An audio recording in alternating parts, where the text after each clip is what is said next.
काफी खतरनाक बला थी।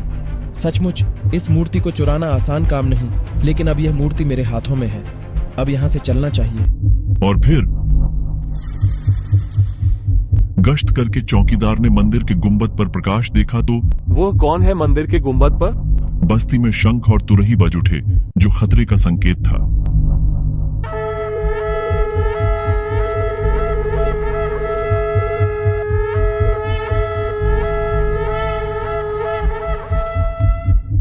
वह खतरा, मुझे इस बस्ती से तुरंत निकल जाना चाहिए।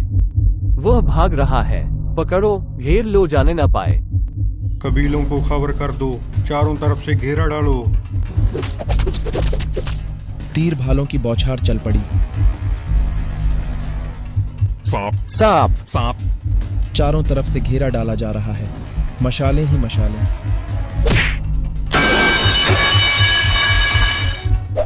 मुझे इस ऊंचे वृक्षों का सहारा लेकर इनके सिरों के ऊपर से गुजर जाना चाहिए। अरे कहाँ गया? वो देखो, उस पहाड़ी पर है। कमबख्त पहाड़ी पर चढ़ा रहे हैं, क्यों ना इन बड़े पत्थरों को इन पर लुढ़का दूं।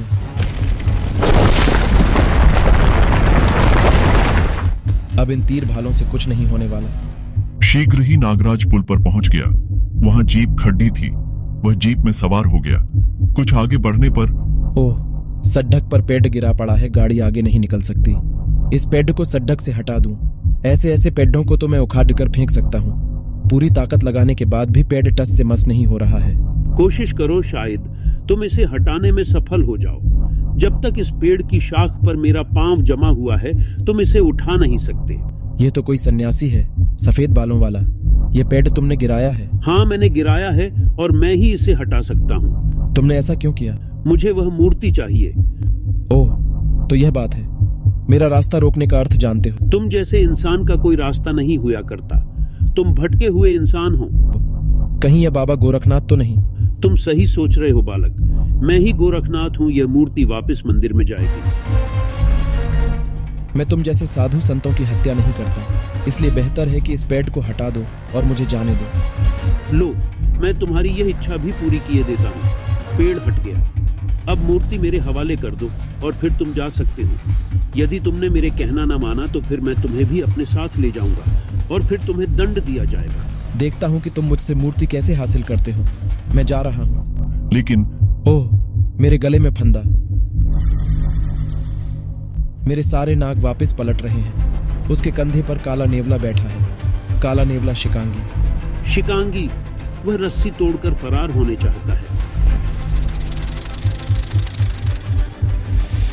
शिकांगी नेवले का धारक बहुत बड़ा जादूगर होता है। मैं इसकी असीमित शक्ति का मुकाबला नहीं कर सकता। मुझे भाग जाना चाहिए। शिकांगी नागराज के चारों तरफ घूमने लगा। ओह, इसने मेरे चारों तरफ जादुई लकीर खींच दी है। तभी भटके हुए लोगों को सही मार्ग दिखाना उनके लिए सबसे बड़ा दंड होता है। अगर यही इंसान अपनी शक्ति का प्रयोग मानवता की रक्षा के लिए करे तो लोग इसकी पूजा करेंगे। महात्मा गोरखनाथ ने वशीकरण विद्या द्वारा नागराज के दिमागी हालात जानने शुरू कर दिए। नागराज, तुम नागमणि जैसे शैतान के गुलाम हो। उसने तुम्हें बनाया है, इसका मतलब तुम्हारी अपनी कोई स्वतंत्र हस्ती नहीं। सबसे पहले मुझे यह जानना होगा कि तुम्हारा निर्माण जैसे हुआ। तुम्हारे मस्तिष्क के चित्र अब मेरे मस्तिष्क में उजागर होंगे। नागमणि इच्छाधारी सांप पकड़ना चाहता था। वह सांपों का विशेषज्ञ था और सांप पकड़ने के लिए जंगलों में भ्रमण करता था। एक दिन वह जंगल में पहुंचा तो यह तो किसी नाग देवता का पुराना मंदिर मालूम पड़ता है। नागमणि को किसी बच्चे के रोने की आवाज सुनाई दी। वह मंदिर में दाखिल हो गया। अरे बच्चा, ओह कितना प्यारा बच्चा है, मैं इसे पालूंगा। फिर जैसे ही नागमणि ने बच्चे को गोद में लिया, एक नाग फुंकारता हुआ उसके मार्ग में आ खड़ा हुआ। यह तो इच्छाधारी नाग है, मेरी आंखें धोखा नहीं खा सकती। और तभी इच्छाधारी ने इंसानी रूप धर लिया। मेरे दर्शन बहुत मुश्किल से प्राप्त होते हैं। ऐ इंसान, तू जो भी है, गौर से मेरी बात सुन। एक लड़की मेरी पुजारिन थी। किसी ने उसके साथ अत्याचार किया और परिणाम स्वरूप यह बच्चा पैदा हुआ। मरने से पहले उसने इस बच्चे को मेरी शरण में छोड़ दिया। तब से यह बच्चा इसी जगह है। मुझे इस बच्चे के संरक्षक की जरूरत थी, जो इसे पाल पोस पर जवान करे और इसे अपनी माँ के साथ हुए अन्याय का बदला लेने के काबिल बना दे। मुझ पर विश्वास करो, मैं इसे वैसा ही बना दूंगा जैसा तुम चाहते हो। मैं इस बच्चे को पराक्रमी व बलवान बनाना चाहता हूँ। आज से 20 वर्ष बाद तुम इस जगह आना, मैं तुम्हें मृत अवस्था में मिलूंगा। तुम मेरे कंठ से विष की थैली निकाल लेना और मेरे शरीर का भस्म बनाकर इस बच्चे को खिला देना। इसमें एक दिन मेरे जैसी योग्यताएं स्वतः पैदा हो जाएंगी। फिर वह सांप के रूप में परिवर्तित हो गया। परंतु याद रहे, मेरी भस्म बनाकर खिलाने से पहले इस बच्चे को 1000 जहरीले सांपों से डसवाना होगा। हल्के जहर से तुम इस पर प्रयोग करोगे और सबसे अंत में तुम मेरे कंठ से निकली जहर की थैली से इसके शरीर में मालिश करोगे। थोड़ा सा जहर इसकी जिह्वा से स्पर्श कराओगे और तब यह नागराज बन जाएगा। सांपों की कोई भी नस्ल इसे पराजित न कर सकेगी। ठीक है, मैं ऐसा ही करूंगा। और नागमणि ने उस बच्चे पर प्रयोग शुरू कर दिया। स्नेक मैन, यह मेरे जीवन का सबसे बड़ीढ़ा आविष्कार होगा। जिस तरह राजा विष कन्या बनाते थे, मैं विष नर बनाऊंगा जिसके 1000 सांप गुलाम होंगे। नागमणि ने उस पर अपने जहरीले सांपों का प्रयोग प्रारंभ कर दिया। इसमें गजब की क्षमता पैदा होती जा रही है। धीरे धीरे इसकी क्षमता बढ़ती जाएगी।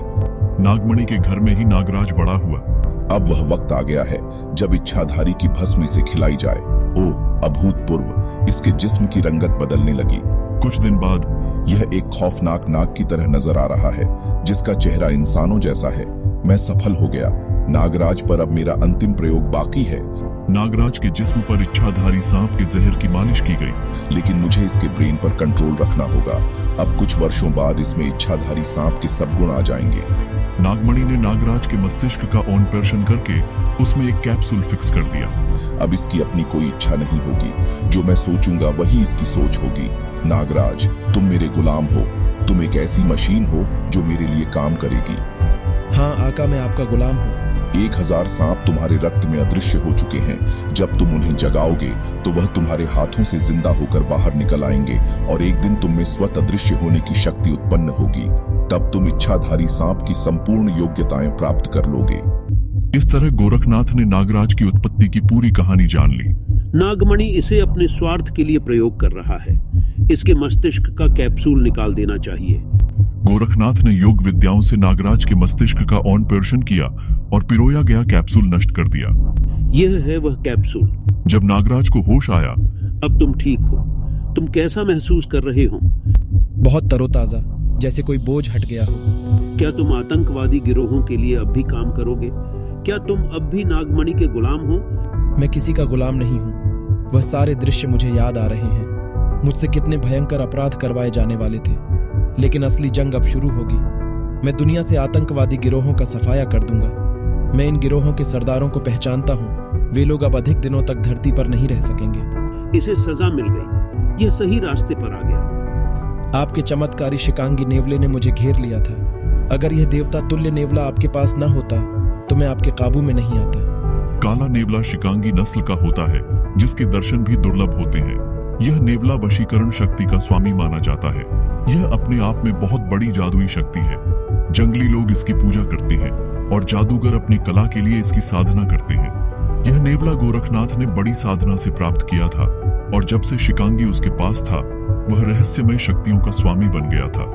मुझे शिकांगी ने ही इस बात की सूचना दी थी कि तुम मूर्ति चुराकर भाग रहे हो और किस रास्ते से भाग रहे हो। जाओ, शिकांगी की कृपा से तुम आजाद हो गए हो। मैं आपको कभी नहीं भूलूंगा। आप सचमुच देवता हैं। न जाने मुझसे कितने अपराध होते और न जाने कब तक मैं नागमणि की गुलामी करता रहता। और जब भी तुम्हें मेरी आवश्यकता पड़े, तुम मुझे याद कर लेना। तुम मुझे अपने मस्तिष्क में खड़ा पाओगे। जाओ, मेरा आशीर्वाद तुम्हारे साथ है। नागराज का नया जन्म हो चुका था। उसे बाबा गोरखनाथ का आशीर्वाद प्राप्त था और वह आतंकवादी गिरोहों के विरुद्ध उठ खड़ीढ़ा हुआ था। अब देखना यह है कि उसका निशाना सबसे पहले कौन बनता है। उधर गोरखनाथ ने मूर्ति को यथास्थान उसी मंदिर में स्थापित कर दिया। मूर्ति तत्काल लौट आने से सांप्रदायिक हिंसा रुक गई और कबीलों में गोरखनाथ की जय जयकार होने लगी। नागराज अपने सफर पर निकल पड़ा। समाप्त।